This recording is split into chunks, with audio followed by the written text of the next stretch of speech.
حضرت موسیٰ علیہ السلام کی وفات کے بعد بنی اسرائیل 40 برس تک میدان طیٰ کی خاک چھانتے رہے۔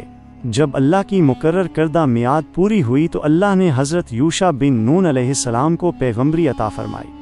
وہ صرف ایک قائد نہیں بلکہ اللہ کے برگزیدہ رسول تھے، جن کے کندھوں پر بنی اسرائیل کو اس قید سے نکال کر ارض مقدس شام میں بسانے کی ذمہ داری تھی۔ اللہ کے حکم سے حضرت یوشع بنی اسرائیل کو لے کر روانہ ہوئے۔ آپ کا رعب اور اللہ کی نصرت ایسی تھی کہ جبارین سرکش لوگ لرز اٹھے۔ شہر ایلیا فتح ہوا اور پھر رخ ہوا شہر بلقان کی طرف، جو بادشاہ بالق کا پایا تخت تھا۔ بالق کے پاس لشکر تو بہت تھا، مگر اس کے دل میں حضرت یوشع کا خوف بیٹھ گیا تھا۔ اس دور میں بلعم بن باور نامی ایک شخص تھا، جو اللہ کا بڑا عابد اور صاحب کرامت تھا۔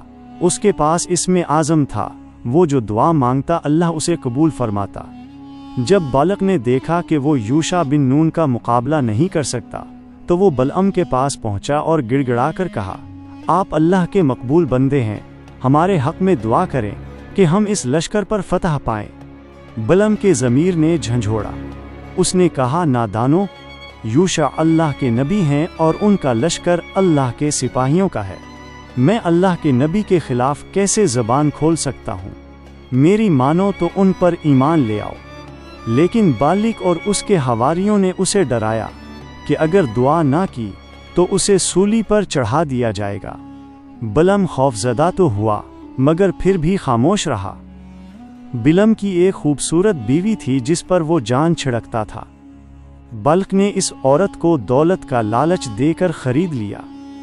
اس عورت نے بلعم کو مجبور کرنا شروع کیا، اگر تم نے بادشاہ کے لیے دعا نہ کی تو میں تم سے جدا ہو جاؤں گی۔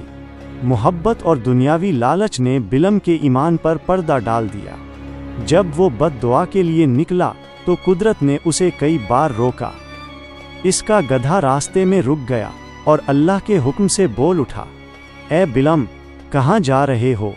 اپنے گھر لوٹ جاؤ ورنہ تباہ ہو جاؤ گے۔ لیکن شیطان نے اسے بہکایا کہ یہ محض تمہارا وہم ہے۔ بالآخر بلعم نے ایک ایسی شیطانی چال بتائی جس نے تاریخ میں اسے رسوا کر دیا۔ اس نے کہا، اگر تم انہیں شکست دینا چاہتے ہو تو اپنی خوبصورت جوان لڑکیوں کو بناؤ سنگھار کر کے ان کے لشکر میں بھیج دو۔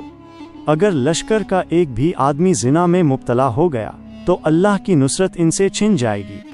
اللہ کے فضل سے یوشع بن نون کے پاک باز ساتھیوں نے ان عورتوں کی طرف آنکھ اٹھا کر بھی نہ دیکھا۔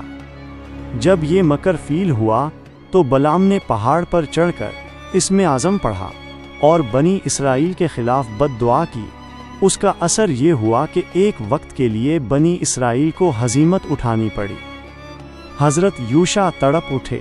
آپ نے سجدے میں سر رکھ کر فریاد کی، یا اللہ، ہم 6 ماہ سے تیرے حکم کی تعمیل میں یہاں پڑے ہیں، یہ شکست کیسی؟ اللہ کی طرف سے الہام ہوا کہ آپ کی صفوں میں کوئی کمی نہیں، بلکہ ایک مقبول بندے نے اسم اعظم کے ذریعے آپ کے خلاف دعا کی ہے۔ حضرت یوشع نے دعا کی، یا اللہ، اس سے اپنی دی ہوئی بزرگی چھین لے۔ فوراً ہی بلعم بن باور کا نور ایمان سلب ہو گیا اور وہ ایک کتے کی طرح زبان لٹکائے پھرنے لگا۔ اس کا عبرتناک انجام یہ ہوا کہ اس کی بیوی کی شکل بھی کتیا جیسی ہو گئی اور وہ دنیا و آخرت میں ذلیل ہوا۔ ادھر میدان جنگ میں جمعے کا دن تھا، شام ہونے کو تھی اور ہفتہ سبت کا دن قریب تھا، جس میں بنی اسرائیل کے لیے جنگ کرنا حرام تھا۔ حضرت یوشع نے سورج کی طرف دیکھ کر کہا، اے سورج، تو بھی اللہ کا مامور ہے اور میں بھی۔